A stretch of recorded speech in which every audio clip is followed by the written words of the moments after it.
Le pouvoir d'achat est le premier sujet de préoccupation des Français en 2021. Avec l'apparition de la pandémie, la hausse des prix et du carburant, ils sont nombreux à avoir peur pour leur portefeuille.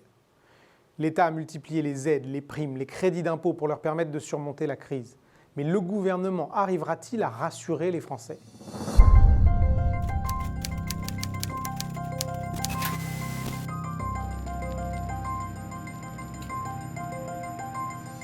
Les nombreuses aides au pouvoir d'achat couplées à la traditionnelle prime de Noël devraient offrir aux Français les moyens de profiter des fêtes de fin d'année.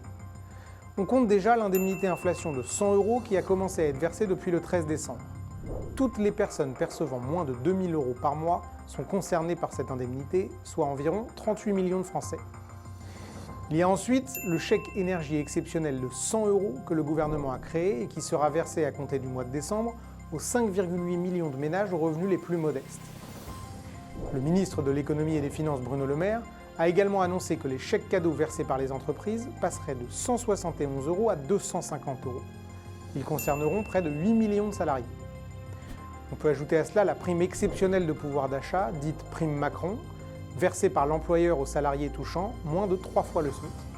Elle est exonérée d'impôts, de cotisations et de contributions sociales et est limitée à 2 000 €. Elle doit être versée avant le 31 mars 2022.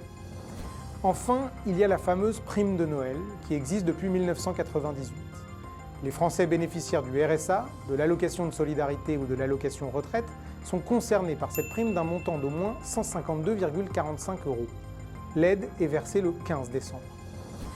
Dans la pure tradition française, le gouvernement a décidé de nous gâter pour Noël. Mais selon vous, l'État a-t-il eu raison de renforcer les traditionnelles primes de fin d'année compte tenu de l'impact du Covid sur le pouvoir d'achat ?